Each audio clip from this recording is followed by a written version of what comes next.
पहुंच चुका हूं श्रृंगी ऋषि के इस दिव्य और मनोहर स्थान में। तो ये है सीता कुंड, इनका नाम राम कुंड रखा गया है ताकि इसमें पुरुष वर्ग स्नान कर सके। मुनि वशिष्ठ बुलावा, पुत्र हेतु शुभ यज्ञ करावा। यहाँ राजा दशरथ जी का धन का कमी नहीं था, पुत्र का कमी था।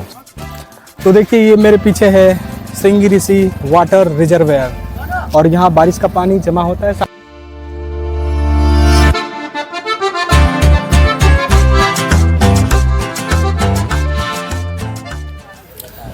नमस्कार, मैं हूं पृथ्वीराज और आप देख रहे हैं पृथ्वी यात्रा। मैं लखीसराय जिले के श्रृंगी ऋषि क्षेत्र में उपस्थित हूं आज और आपको दिखाने के लिए मैं प्रयत्न करूंगा कि इस प्राकृतिक छटाओं के बीच में जो भगवान रामचंद्र जी का मुंडन किया गया था वो स्थान कैसा है।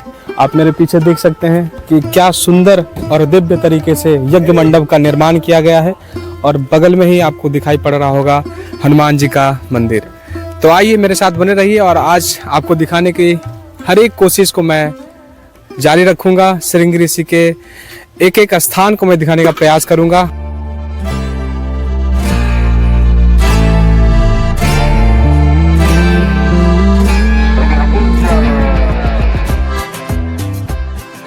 मैं पहुंच चुका हूं श्रृंगी ऋषि के इस दिव्य और मनोहर स्थान में। मेरे पीछे आपको दिखाई पड़ रहा होगा, आपको ऐसा प्रतीत हो रहा होगा कि जैसे पहाड़ नीचे की ओर गिर रहा है और इस पहाड़ की कंदराओं का जो स्वरूप बना हुआ है उसके नीचे भगवान शिव जी का मंदिर स्थापित है और बगल में ही आपको सीता कुंड दिखाई पड़ेगा। मैं दिखाने का प्रयास करूंगा। फिलहाल आप मेरे पीछे देखिए कि कितना दिव्य मनोहर दृश्य आपको दिखाई पड़ रहा है और इस प्राकृतिक छटाओं के बीच में जो भगवान का मुंडन किया गया था।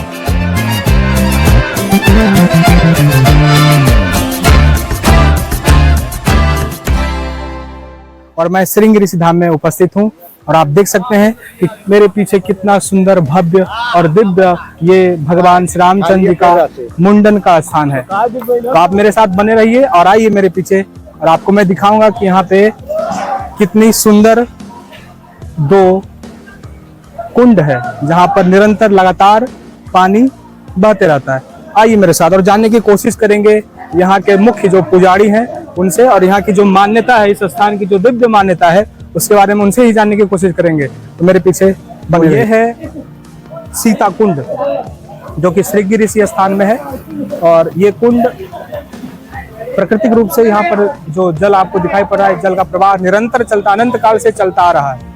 आप देख सकते हैं इस कुंड में 5 धाराएं गिर रही हैं और उसका मुख्य जो जल धारा है, जो जल आता है वो जल आपको दिखाई पड़ रहा होगा।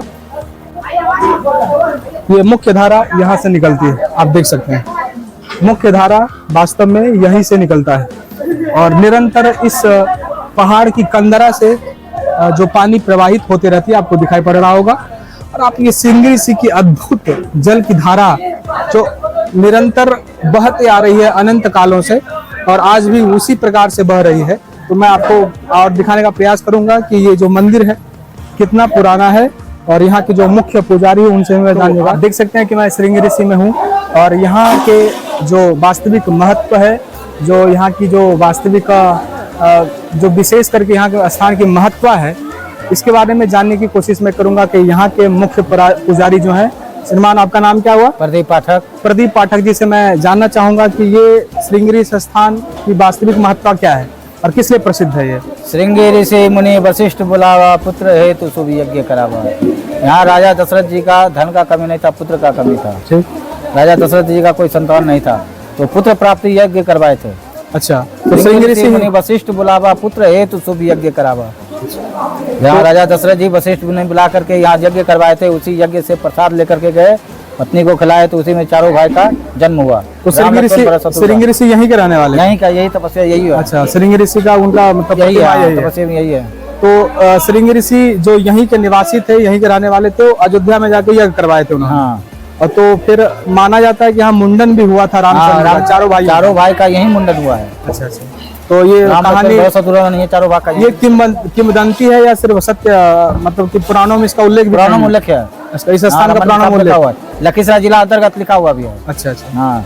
तो आपने सुना कि इस पौराणिक महत्व वाले स्थान श्रृंगी ऋषि की जो वास्तविक कहानी है उसकी उल्लेख पुराणों में रामायण काल से जुड़ा हुआ है, रामायण में इसका उल्लेख मिलता है। और आप मेरे पीछे देख सकते हैं कि और कुंड का निर्माण हाल में ही कराया गया है। देख सकते हैं कि एक नया कुंड बनाया गया है। खास करके ये कुंड इसलिए बनाया गया है ताकि जो लोग आते हैं, जब अधिक संख्या में भीड़ हो जाती है तो महिलाओं के लिए सीता कुंड का निर्माण कराया गया है और राम कुंड, इस कुंड का नाम राम कुंड रखा गया है ताकि इसमें पुरुष वर्ग स्नान कर सकें। तो आप देख सकते हैं कितनी निर्मल जलधारा है इस कुंड की। और यहाँ पे भी जो पानी आती है वो पहाड़ों से ही आती है। जहाँ पे भगवान विराजमान है, शंकर भोले बाबा, माता पार्वती की प्रतिमा है और यहीं पर भगवान श्रृंगी ऋषि की भी प्रतिमा स्थापित की गई है।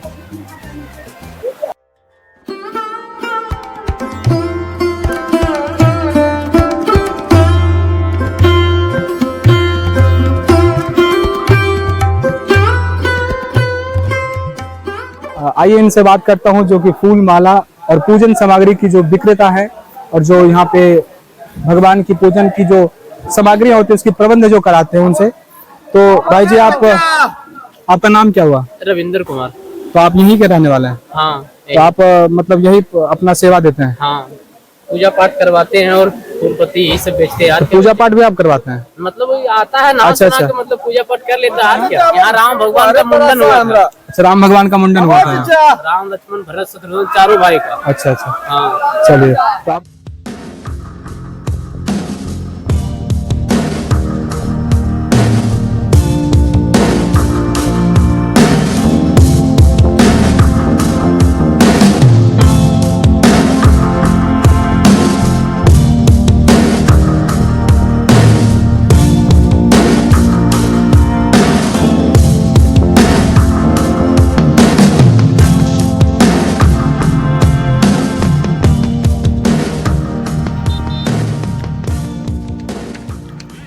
तो देखिए, ये मेरे पीछे है श्रृंगी ऋषि वाटर रिजर्वेयर और यहाँ बारिश का पानी जमा होता है। साथ में श्रृंगी ऋषि में जो जल का धार जो प्रवाहित होते रहता है उसका पानी का स्टोरेज भी यही होता है। तो आप देख सकते हैं कितनी बड़ी और कितनी मनोहर दृश्य से भरा पड़ा है ये वाटर रिजर्वेयर। सामने दिखाई पड़ रहा होगा, यहाँ पे मछली पालन का भी शुरुआत किया जा चुका है। और इस स्थान को कम से कम जिला प्रशासन, जो लखीसराय के जिला प्रशासन है, उनको चाहे कि इसको और विकसित किया जाए, क्योंकि ये स्थान ऐसा प्रतीत होता है जैसे स्विट्जरलैंड हो या फिर जो उत्तराखंड या हिमाचल प्रदेश में पड़ने वाले, जो जहाँ पर पर्यटक दृष्टिकोण से बहुत सारे यात्री घूमने के लिए वहाँ आते हैं, पर्यटक बहुत सारे जो घूमने के लिए आते हैं, ऐसा ही माहौल, ऐसा ही दृश्य प्रतीत होता है। तो आइए देखते हैं। बात करके क्या हुआ भाई साहब? सुजीत बिंद। और भाई साहब, आप नाव चलाते हैं यहाँ पर? जी। तो प्रतिदिन आपको मतलब कैसे आमदनी कैसे होता है यहाँ पे? आमदनी देखिए, जिस हिसाब से आदमी आता है उस हिसाब से होता है, कभी होता है कभी नहीं भी होता। अच्छा, ऐसा है जी। तो अभी मतलब पहले ऐसा भी चलता था या कब से शुरुआत हुई है इसकी? ये सावन महीने से हुआ स्टार्ट। अच्छा, सावन महीने में जी। स्टार्ट हुआ। तो चलिए आपके साथ आज सैर करते हैं और दिखाइए, आप अपनी कला का प्रदर्शन कीजिए जी जी नाव चला के। जी। तो मेरे से और बैठते हैं फिर नाव के अंदर। भैया हम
तो आप देख सकते हैं कि मैं पहुंच चुका हूं ऐसे स्थान पे जहां पर चारों तरफ आपको पानी दिखाई पड़ रहा होगा। पानी के बीच में एक टापू टाइप का आपको दिखाई पड़ रहा होगा।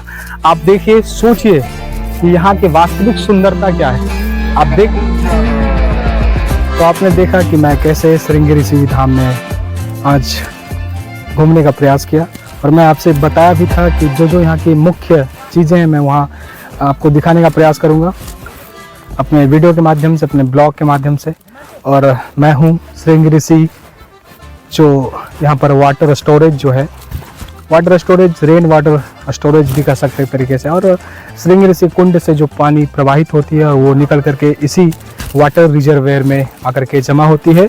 और आप देख सकते हैं कितनी मनोहर दृश्य है ये, मानो मैं अभी उपस्थित हूँ जैसे कि लोग उत्तराखंड जाते हैं, मनाली जाते हैं, नैनीताल के जैसा यहाँ प्रतीत हो रहा है। तो आप देख सकते हैं कितनी दिव्य जगह है यहाँ, मानो लगता है कि बार बार आए। और यहाँ पे आपको बीच में दिखाई पड़ा होगा वीडियो में ही कि मछली पालन भी होता है। तो मछली पालन भी एक तरीके से फ़ायदेमंद है। और मेरे साथ आप चलिए और आपको मैं दिखाने का प्रयास करता हूँ कि ये पानी के बीच में एक मिट्टी का उभार सा है, मतलब मानो टापू सा है। टापू आपको दिखाई पड़ रहा होगा। मैं अभी इसी जगह में घूमते घूमते आया, और आप देख सकते हैं कि अगर लोग यहाँ से पैदल श्रृंगेरी शिव मंदिर की ओर जाते हैं तो उनको अलग ही अनुभव मिलेगा।